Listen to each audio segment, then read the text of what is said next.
अध्याय 48। तो क्या वह उस प्रकार की व्यक्ति है? ओलिवर बस एक वेट्रेस द्वारा परोसी गई हरी चाय पी रहा था जब वह अचानक रुक गया और भौहें चढ़ाने लगा। कुछ समय के लिए वह मदद नहीं कर सका, लेकिन समय समय पर उस पर एक गुप्त नज़र महसूस की। वह बेहद नाराज था।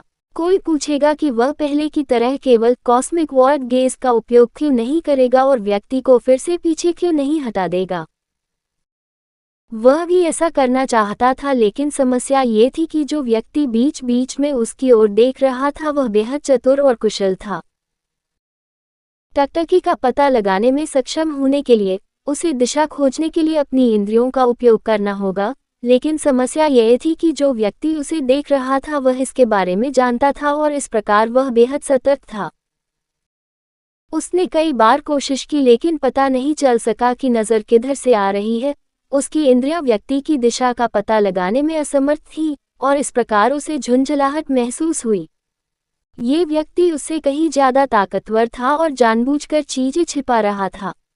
लानत है, क्या तुम एक गुमराह आदमी हो? तुम मेरी ओर क्यों झांक रहे हो? उसने मन ही मन धिक्कारा, क्योंकि उसे लगा कि निगाहें एक बार फिर उसे जांच रही हैं।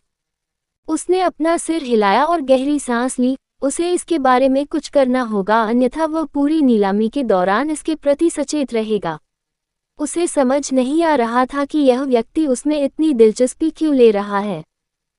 क्या उसने उन्हें उकसाने के लिए कुछ किया, या ये सिर्फ उनकी कोरी जिज्ञासा थी?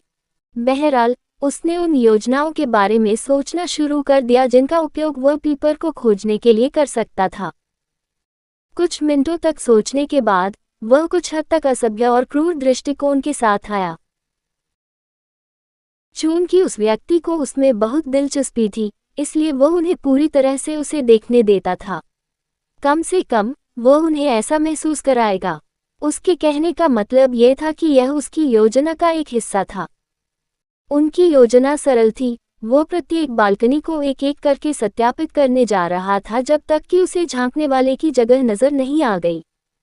ये निश्चित रूप से ऊपरी मंजिल से कोई था, उसकी आंत ने उसे यह बताया। वह इंतजार करता और चुपचाप हर बालकनी की दिशा में ध्यान केंद्रित करता, और अगर कोई व्यक्ति उसकी ओर झांकने की कोशिश करता तो उसे सीधे पता चल जाता कि यह कौन कर रहा है। बेशक एक मौका था कि दूसरे पक्ष को एहसास होगा कि वह क्या खींच रहा था, लेकिन वह अन्य तरीकों के बारे में नहीं सोच सकता था जो इस हॉल में काम कर सकते थे। उसका यहाँ उपद्रव करने या ध्यान आकर्षित करने का इरादा नहीं था। वह केवल यथासंभव विवेकशील होने का प्रयास कर सकता था ताकि दूसरा पक्ष, जो उस पर ध्यान केंद्रित कर रहा था, ध्यान न दे। जल्द ही उसने अपनी योजना को क्रियान्वित करना शुरू कर दिया। एक एक करके उसने ऊपरी मंजिल पर मौजूद लोगों को छानना शुरू कर दिया। इस समय उसकी इंद्रियां तेज हो गई थीं और वह अपनी ओर निर्देशित किसी भी संकेत को पकड़ रहा था। वह बता सकता था कि वह व्यक्ति एक विशेषज्ञ था और उसे उनका स्थान तब तक नहीं पता चलेगा जब तक वे उसे नहीं चाहते। क्या मुझे सचमुच ऐसे व्यक्ति को उकसाना चाहिए? बिल्कुल नहीं, लेकिन उनकी निगाहें परेशान करने वाली और परेशान करने वाली हैं। मैं बस उन्हें बता दूंगा कि मैं उन्हें देख सकता हूं और देख सकता हूं कि यह कैसे होता है। जल्द ही उसने अधिकांश व्यक्तियों को फिल्टर कर दिया था। अब वह कुछ हद तक बता सकता था कि वह व्यक्ति कहाँ था, इसलिए उनके देखने का इंतजार करने के बजाय उसने सीधे एक विशेष बालकनी की ओर देखा।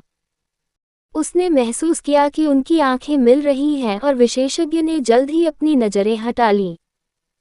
उसे लगा कि उसने अपना मतलब बता दिया है और वह इस बात से संतुष्ट था कि बात उसके लिए नहीं बिगड़ी।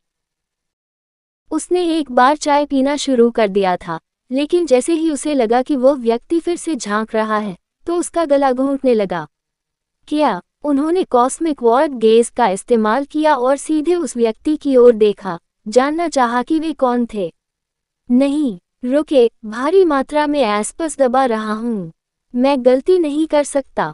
बालकनी में महिला को पहचानते ही उसकी आंखें फैल गईं। यह उसकी है। वह सदमे में चिल्लाए बिना नहीं रह सका। वह उसे आसानी से पहचान सका। वह कोई और नहीं बल्कि जेन्ना थी। वह यहाँ क्या कर रही है? उन्हें ये सोचना मूर्खतापूर्ण लगा कि उनकी शक्ति और प्रभाव को देखते हुए ये स्वाभाविक था कि उन्हें भी नीलामी में भाग लेने के लिए आमंत्रित किया जाएगा। लेकिन जो बात उसे समझ में नहीं आ रही थी वह ये थी कि वह बार बार उस पर नज़र क्यों डालती थी। वह उसके लगातार पूछने से काफ़ी परेशान हो गया था और उसे अजीब महसूस हो रहा था। रुको, क्या ऐसा हो सकता है कि वह... उसे अचानक एक बुरा पूर्वाभास हुआ। उसने एक अंधेरी संभावना मान ली जिसे वह स्वीकार नहीं करना चाहता था। उसने अचानक उसके साथ अपनी पिछली बातचीत के बारे में सोचा और कुछ निष्कर्ष निकाले। वह एक बच्चा था, जांच करना। वह उसके संगठन में शामिल होने के लिए बेताब थी। जांच करना। वह इतनी हताश थी कि उसने मुफ्त में एक कलाकृति दे दी। जांच करना। वह लगातार गुप्त रूप से उससे पूछताछ कर रही थी। जांच करना। उसे अजीब लग रहा था। जांच करना। निश्चित रूप से वह उस तरह की चीजों में रुचि नहीं रखती है ना? उसने झिझकते हुए खुद से पूछा। वह गरिमा में दिखती थी और उसकी आभा और सुंदरता उत्कृष्ट थी। वह एक बेहद शक्तिशाली ओझा भी थी। उसका इतना बुरा पक्ष नहीं होना चाहिए था, है ना? उसे अचानक महसूस हुआ कि चीजें समझ में आ रही हैं। क्या वह एक कचरा थी जो उन गतिविधियों में लगी हुई थी? ये सही है। ओलिवर को अब ब्लैक कोडेक्स फेडरेशन में शामिल करने के पीछे उसके असली इरादों पर संदेह था।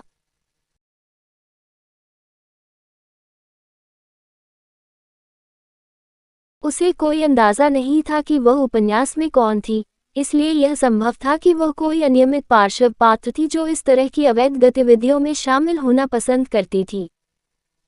और वह अनजाने में उसका लक्ष्य बन गया। ये संभव था कि वह उसे धीरे धीरे तैयार कर रही थी और बाद में चरम चीजें मांगती थी। संभावना थी कि वह भविष्य में भी उसका शिकार बन सकता है। उसके पास गुप्त रूप से उसे देखने का और क्या कारण था, साहपूर्वक अपना इरादा प्रदर्शित करने के बजाय उस पर झांकना? उसके बुरे विचार होंगे, अन्यथा नहीं।